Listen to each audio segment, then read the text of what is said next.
Liver રાખો, liver liver નહીં રાખો તો ગાડી ડગશે. હા, લીવર રાખશો તો જ હાલશે. સરસ, વેરી ગુડ. હવે પાછા વળીને જાવ એટલે હવે પગ ઉપર રાખવાના.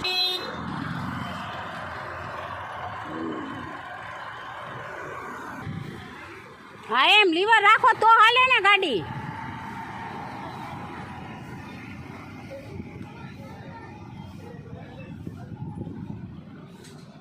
આમ જવા દો, ઓલા ટાંકા સુધી વયા જાવ.